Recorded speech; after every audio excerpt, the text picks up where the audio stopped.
exchange nabonye hagati yawe na Minister Olivier byari ibiki? Ndi interested kumenya uko nabikurikiranye nkagerageza kureba ikibazo kirimo nkakibura. Now I want you to mbere yo kumbaza banza unsobanurire menye ibyabaye niki. Murakoze nyakubahwa Perezida wa Repubulika. Ikibazo cyabaye ko ntazi igifaransa neza ku rwego nyakubahwa Minisitiri yumvaga nkwiye kuba nkiziho. Ngerageza gushyira ijambo rye mu Kinyarwanda kugira ngo abanyarwanda bumve. Aje kunsubiza ko ntabikoze neza.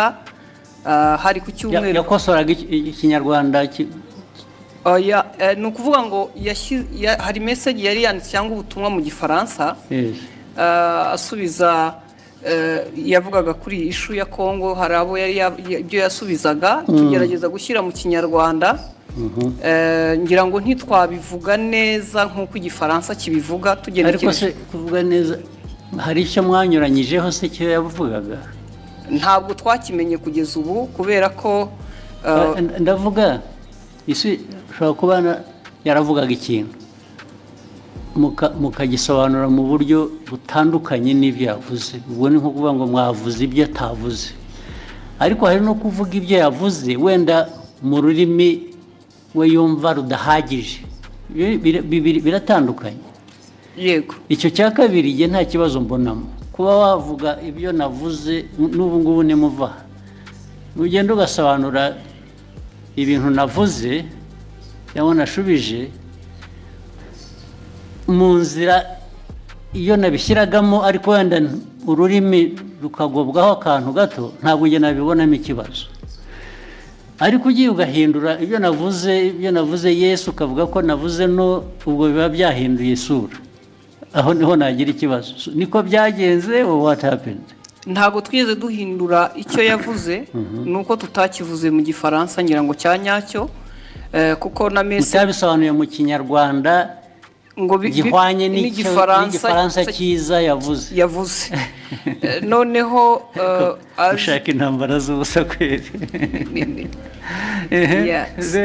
Hanyuma aza gusubiza, ndabyibuka hari ku cyumweru, ngira ngo hari nuko nari njyenyine iyo mba ndi kumwe n'undi yarangiriye inama itari igisubizo natanze. Kuko naje mvuga nti ntiwigeze utubwira ikosa twakoze ngo turikosore, kuko we yagaragazaga ko dukwiye gusubira kwiga Igifaransa. Kandi koko sinkizi, ariko abo dukorana bamwe baba bagerageje.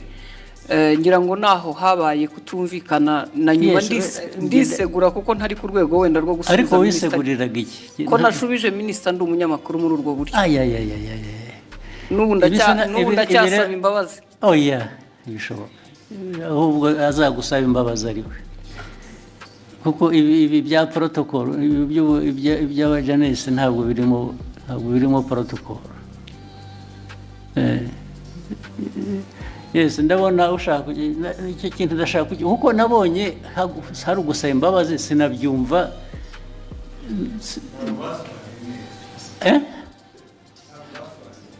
Ya kudasobanura neza, ariko nabyo bifite ikindi bivuze bibiri. Neza ni ukuvuga ko ibyavugwaga mu Gifaransa si byo byavugwaga mu Kinyarwanda. Biratandukanye. Si ukuvuga ko Ikinyarwanda cyari kibi. Oya, ntabwo cyasobanuraga icyo Igifaransa cyavugaga. Byanyuranye bite? It was not opposite. Sinibuka neza ariko icyo gihe twarabibonye twese tuti niba mutazi Igifaransa nta mpamvu yo gukomeza kuvuga mu Kinyarwanda mwihimbira. Ariko ubwo namwe mwagiye mu rurimi gusa ntimwareba content. Nge ndashaka kumbwira content. Nyakubahwa unyemereye buretse content nuko cyanyuranyijeho niki yavuze iki ku buryo kinyuranyije n'icyo undi yari yavuze. Aho izo mvi zanjye zintaye kuko ariko icyo nibuka icyo gihe kuko twese twabibonye icyo Minisitiri nta makosa yakoze. Avuga ati hari ibyo gihe navuze, mwebwe musobanura mubwira abanyarwanda ibitari byo. Yes, ariko ntabwo wavuga utyo gusa utavuga ibyo ari byo nawe. Muri aka kanya mu mbabari nizo urabivuga n'imbaraga ukagira ngo kuko hari substance hari na form. hari content na form. Content ya misrepresentation ni iyi, ariko the form bijyanye na language bishobora kuba bitari uko bikwiye kuba bimeze cyangwa uko byumva, ariko did it change the content? Yes. Uravuga yes, nakubaza ntabwo bizi. Nibyo nibuka, ariko na minister nawe arahari. Of course, n'ubundi iyo mbwira nkabaza minister na mbere hose. Yes, minister tubwire. Very important kuri jye, nabonye abantu bahereka. Reko nta protocol iri mu bibi bintu. Nabonye hari wasubiza ngo abwiye minister nabi, minister nabi ko tubaze. Murakoze Your Excellency, ntabwo byari ikibazo cya protocol, ntabwo byari n'ikibazo cyo gusubiza minister nabi, nge nta kibazo nari mbifiteho. Ikibazo ni content. Nari navuze bijyanye n'inama yabereye i Nairobi ya Africa Fraud Summit twari twagiyemo. Tujya ku substance nyine quickly, kuko guverinoma ya Kongo yaravuze yuko ngo mu nama ngo bavuze ko u Rwanda rwabateye bakabibwira bari mu nama, kandi iyo nama ntabwo perezida wa Kongo yari ayirimo, yaje irangiye bazanye umukandida wa muri francophonie. So abanyekongo ibyo bavuze nibyo bitari byo, hanyuma ndabivuga muri tweet mu gifaransa mbabwira ko ibyo bintu mwavuze ko abanyekongo ibyo bavuze atari byo. Hanyuma rero mu kiganiro na Scovia barimo bagerageza gusemura, barabiquestioninga byose. Bande ibyo navuze barabiquestioninga yuko muri ikiganiro Scovia n'abandi banyamakuru basangiye stage muri mama w'u Rwagasabo.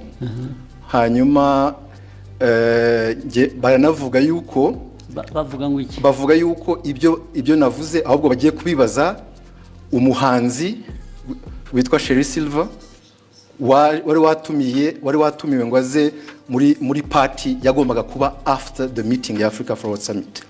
Ku buryo navuze yuko bitanakwiye yuko ariko ibyo bavuze bitajyanye n'ibyo bavuze ni ibiki? Nibyo ngibyo byuko Kongo yanenze u Rwanda mu nama, kandi Kongo perezida wayo ataranahari. Ibyo nibyo navuze, bo baranabiquestioninga. Banabiquestioninze cyangwa babiripotinze ku buryo butari bwo? Babiquestioninze ibyo navuze. Bavuga ko ahubwo baza no kubaza umuhanzi. Babiquestioninze bavuga ko ibyo wavuze bitari byo, nicyo cyangwa ko bitari byo, ko bitumvikana, ko ahubwo baza kubaza uwo muhanzi ko ari wewe uza kubisobanura. Ikitarumvikanaga ngo nikize. Nibyo nanjye nibaza, kuko ibyo navugaga byari clear, kuko Kongo yavugaga ko ngo batunenze ko mu nama ya Africa Fraud Summit, kandi Kongo itari nahari. Baraje ariko ibyo ni Kongo yabivuze. Ibyo ni Kongo yabivuze, ngewe ndabinenga muri tweet mu gifaransa. Hanyuma ahubwo bo barananenga bavuga ko bidasobanutse ibyo ndimo mvuga. Bitasobanutse meaning what? Ko ibyo mvuga nenga Kongo ko bitari clear, kandi ari nge wari uhari muri iyo nama. Ibyo navuze byari bisobanutse, kandi ari ikintu kimisinga aho ngaho ntumva neza.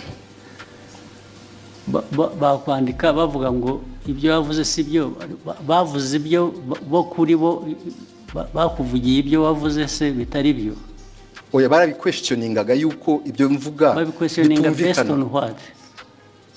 Best ku bintu ntanumva, kubera ko it was clear ibyo navugaga byuko Kongo ntabwo yari mu nama, nishobora kuvuga. Babiquestioninze bavuga se ngo Olivier arabeshya, ntabwo biri ari byavuze, cyangwa yavuze bashatse kuvuga ibyo wavuze ariko babivuga mu buryo butari bwo, batanga indi content wawe. Bavuga ko ibyo mvuga bitumvikana, ko ngiye ibyo mvuga nka Minister wa Foreign Affairs wari muri iyo nama, ko ibyo mvuga bitumvikana, ko ahubwo bagiye kubaza umuhanzi utari no muri iyo nama. Umuhanzi se bamubarizaga iki? Kubera ko yari yatumiwe muri party yabaye nyuma y'iyo nama. Hari party yabaye, hari umuhanzi wari watumiwe ngo bafashe gutegura iyo party, ngo nibo baza kubaza mu bintu byavugiwe mu nama y'abakuru b'ibihugu narindimo. Aho ngaho niho hari ikibazo. Ariko ikindi kibazo muhitamo kubishyira ku rubuga muterana amagambo. Nuko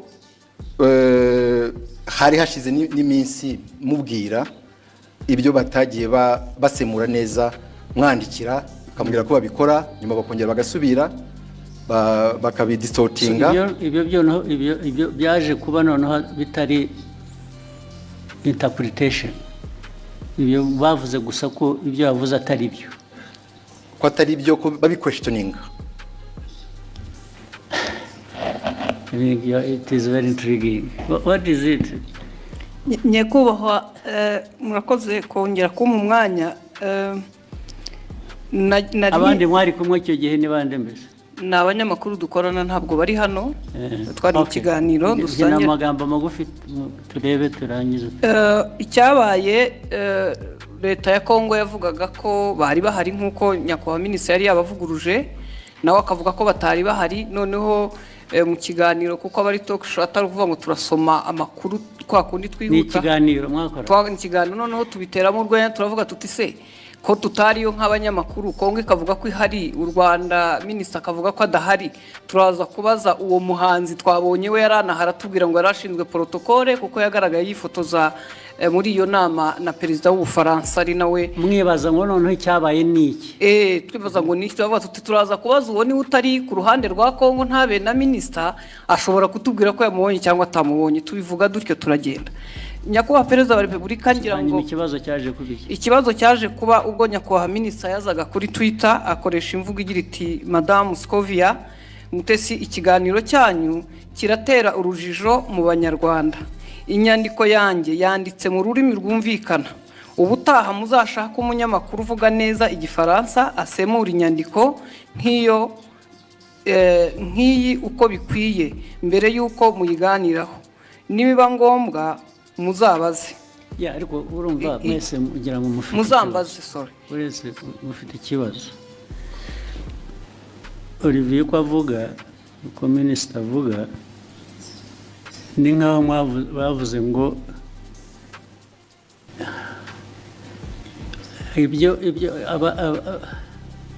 ibyo yavuze asubiza ko abanyekongo batari bahari. Mwavuze ko ni nkaho muvuga ngo abanyekongo bo baravuga ngo bari bahari, wowe uravuga ngo ntibari bahari. So nibyo byateye urujijo. Yego. Okay? Ntabwo byaba ikibazo cy'igifaransa rero cyangwa ikinyarwanda. Kuko niba uvuga ngo mu inama ntabwo bari abantu bari bahari. Okay? Then wowe ukavuga ngo minisitiri ibyo avuga ntabwo ari byo, bariya baravuga ngo bari bahari, minisitiri aravuga ngo ntibari bahari. Icyo kikaba ari cyo kiba ikiganiro, ntabwo ari ikibazo cya interpretation.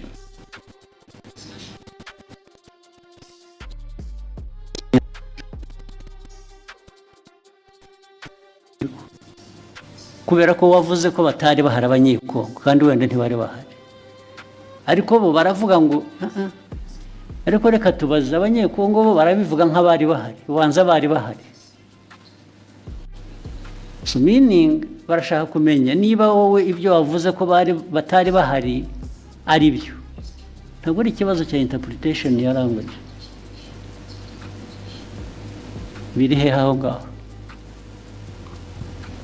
Ni ikibazo cyo kunyomoza kuvuga ngo minisitiri yatubwiye ko abanyekongo batari bahari. Reka tubaze uriya muntu wundi wari uhari tubwire ko kuko abanyekongo batari bahari. Ntabwo ari ikibazo cy'igifaransa cyiza cyangwa kibi. Ni ikibazo cyo guhakana icyo wavuze in whatever language you said it. Sinzi niba mubyumva. Ahangaha ikibazo cya interpretation ya language kivuye he? Cyangwa igifaransa kibi cyangwa ikinyarwanda kitumvikana bivuye. What is at issue here is to prove that either abanyekongo ibyo babivuze kuko bari bahari, cyangwa se babivuze babeshya ntibari bahari. Ariko we Olivier yavuze ko abanyekongo batari bahari. So icyo ni ikibazo cya the substance of the argument. It's not the language. So mwagihinduye ikibazo cya language gute? Ntabwo twagihinduye ikibazo cya language. Ndavuga na minister niwe mbwira. Ntabwo ari ikibazo cya language ngo uzajya ubwira abanyarwanda kuko niyo waza kuba yabyumvise igifaransa neza. Still yajya kuvuga ngo Olivier yatubwiye ko abanyekongo bari bahari kandi batari bahari. Yatubwiye ko batari bahari kandi bari bahari kuko abanyekongo baravuga ngo bari bahari. Is that an issue of language? Ibyo mukabiteranaho amagambo mu media gute? Yes.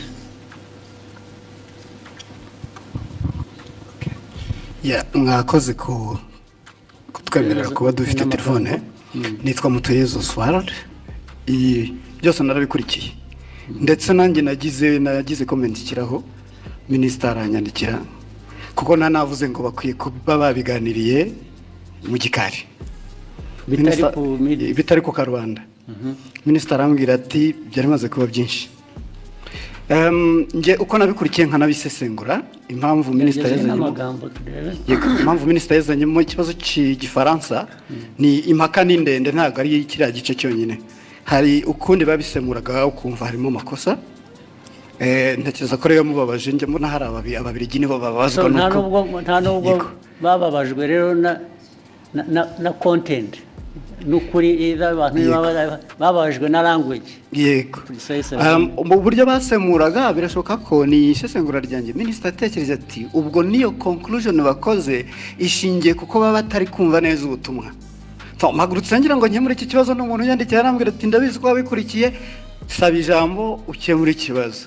Noneho iyindi interpretation kari akantu ka Sheryl Silver Scovia yagakubisemo nk'uwiterera urwenya ntabwo byari ibintu biremereye, ariko minister aravuga ati mama Rwagasabo irakurikirwa cyane, aba bakurikira bakeneye amakuru atomoye azira urujijo. Ariko amakuru yarari aho ngaho nayahe ko nta kira kibazo cyari gikomeye ko Perezida wa Repubulika kumva abanyekongo bavuga ko Perezida yarahari kandi yaraje byarangiye ndavuga Tshisekedi.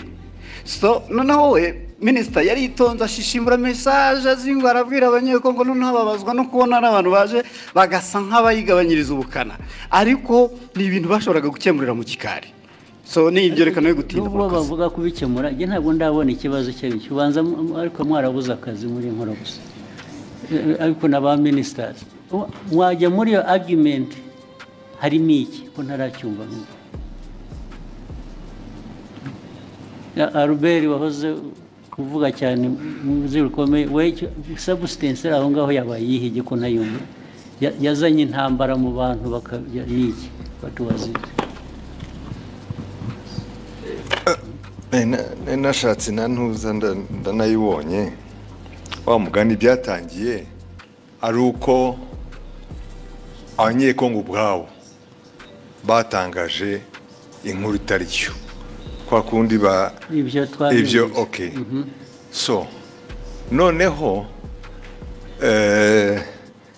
minister arabasubiza babwira ati ibyo mwavuze sibyo nta nubwo Perezida yari ahari cyangwa exactly. Hanyuma muri interpretation noneho doko yavuze ati iki kiganiro cyanyu kiratera urujijo mu Amerika. Urujijo rwatewe n'uruhe mbese bari urujijo mu Banyarwanda. Inyandiko yanjye yanditse mu rurimi rwumvikana, ubutaha muzashake umunyamakuru uvuga neza igifaransa. So ni interpretation y'igifaransa yari yanditse bo batangiye ku. Ariko minister we iyajya kuri content agasobanura icyo bakosheje bikava mu rurimi, kuko issue ntabwo ari ururimi hano, issue ni content yuko bamwe muri abo bantu badiscussing ari side ya minister, ari abanyekongo, ari abaganiraga, hariho wa misrepresenting the facts. Exactly. Ntabwo ari ikibazo cya language ariko. No, no, ikibazo kirimo kuko we icyo yashubije kuko niyo mpamvu minister avuga ati mukwiye gushaka abantu bazi basesemura igifaransa neza mu kinyarwanda. So uko basesemuraga ntuzayishyura igifaransa mu kinyarwanda babwira the public audience. Ubwo icyo yakemuraga ni Minister nuko cyagomba gukemura ni ikintu kimwe gusa. Perezida yarari aho ngaho cyangwa ntiyarahari? ye nabwo yarahari. Ibindi byo ururimi wabivugamo rwose, it doesn't matter. Ikimataringa ni fact yuko either abantu mu rurimi bavuga urwo rwose rwaba ari ruzima rutari ruzima, baravuga ko perezida yarahari kandi atarahari.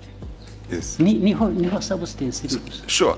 Ariko ibyo ngibyo uvuga ni nkaho argument iri ku language, it's not on the substance. No, the argument is nk'itangazamakuru to in fact kubwira abantu ibitari byo, kandi nawe impamvu bibaye ni ukutumvise neza icyo gifaransa.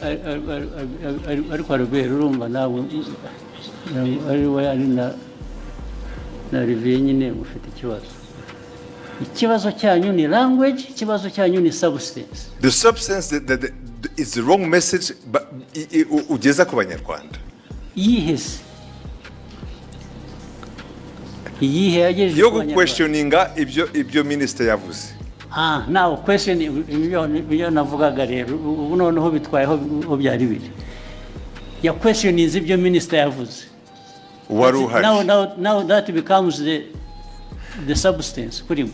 No, it's not exactly. Arahantu, Mr. President, Excellency.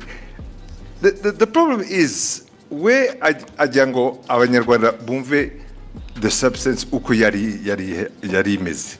Hanyuma mu itangazamakuru mbere ko utangaza muri audience ukwiye kumenya ko ibyo ugiye kubabwira ari byo. So wasobanukiye nabi ukabwira the audience the wrong message. Yababwiye in fact they were questioning even ibya minister. Why not? Okay. Nicyo nahoze mvuga. Why can't the minister's statement be questioned? No, okay, why not? Fine, let's take it. You question the minister. Fine. So, nibyo byabaye. Yanagira ngo mu journalist wowe noneho arukwiye kubona you should be asking what I'm asking. Naho ibyuko a journalist agomba go conforming ku byo minister yavuze, it's not right. Okay, in fact, tuvuge nkanjye wabikurikiye icyo gihe kubera ko narinzi inkuru uko yari iteye. For me also I was saying kabisa mugenzi wanjye mu itangazamakuru ari haratangaza inkuru itariyo. That is my personal. Ariko yatangaje iki? Ko ya questionings, gutangaza no questioninga no kubaza uvuga ko ushaka kumenya ukuri. It's not ntabwo ari gutangaza. In fact ni nkaho yemezaga ko wenda ibyo abanyekongo bavugaga byari byo. Ariko kandi yashoboraga kubikura berecisha make. haraho ya byanditse muri iyo language, haraho ya questionings byaba mu cyongereza mu gifaransa cyangwa mu kinyarwanda. Je uko ni minister avuze ibintu wari uhari nk'umunyamakuru nagendera kuri ibyo ngibyo. Kuki umunyamakuru wari wese abishatse atavuga ati ngiye ko biri ariko byabaye kubera ko undi yavuze ko atari byabaye, yaba ari uwo munyekongo cyangwa undi. So issue ni iyihe none? Ubwo we Olivier wumvaga ikibazo ari iki?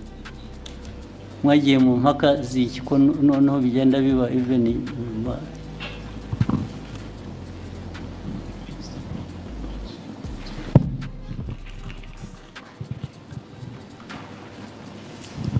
Murakoze Your Excellency. Byatangiye kuri issue yo gusemura mu kinyarwanda kuko bari mu kiganiro nk'abanyamakuru bane uko bagendaga basoma iyo tweet mu gifaransa bagerageza kuyisemura ariko bayisemuye banyuranya n'iki specifically. Ndashaka ko tuba specific bikava mu bintu bya rusange gusa.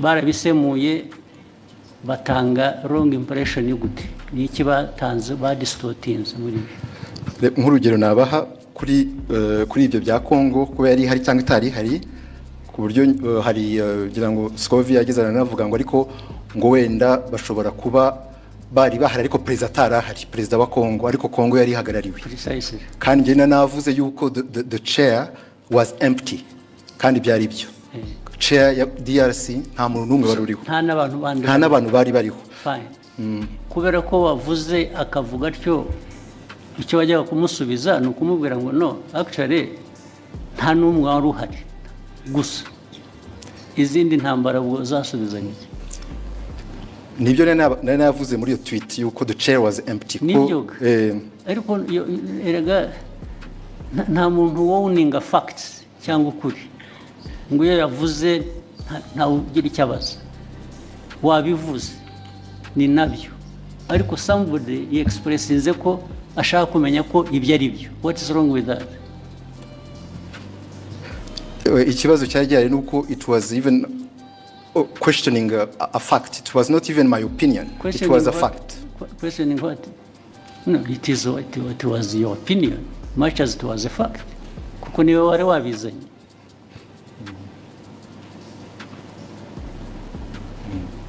Your opinion can be a fact, much as it may not be a fact.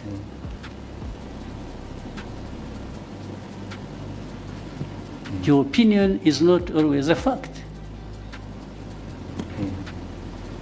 Nobody, this is why I'm telling you, nobody owns the fact. And that's why journalists, as we know it, nubwo mujya mutunenga ahubwo twebwe ntabwo numva ko iyo umuntu yavuze ikintu kubera ko ari minister byanavuzwega ko ari minister, so nobody says anything kubera ko byavuzwe na minister. How? So your exchange is flawed. It's not right. You didn't even, if you really wanted to act even as a minister, you wouldn't have had this exchange like the way you did. Niba ari ukugiye kujya udiringa n'aba journalists, then there is a problem. So byabanje kuba ko ari interpretation ya French ni Kinyarwanda kuko ni nabyo wanditse ni nkaho babubwiraga ko bakwiye kuba bazi Igifaransa kizima kitari icyo so byavuye no kuri substance byagiye muri ibyo ngibyo birimo iki nka minister cyo bibonamo ni iki none. It was just to ensure yuko abanyarwanda bahabwa the right information kubyerekeye ibyabaye gusa. The right information iva mu bibazo bibazwa. If they are asking you and you can substantiate what you are saying, abanyarwanda they are benefiting. Another time actually they may question you and find what you said was not right. Still abanyarwanda will benefit.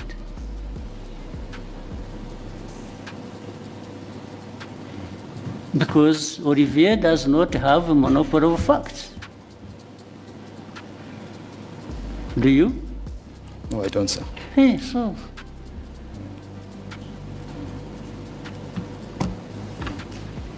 Why would you behave in exchange as if you own the facts? Na Reba gusapotingaga bimura namubaza ko bati nabyibagiwe ati ntabwo numva mbizi ubwo se what is the argument?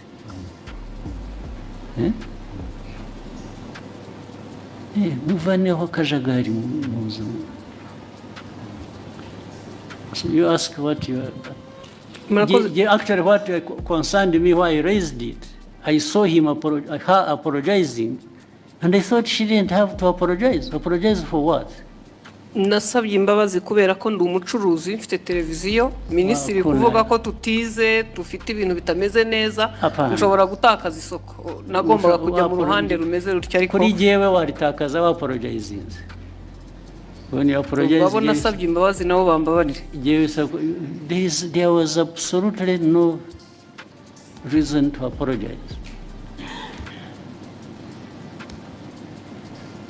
None. In fact, Olivier, Minister should have apologized to have even himself gone into exchange with the journalist over this nonsense. This is absolute nonsense.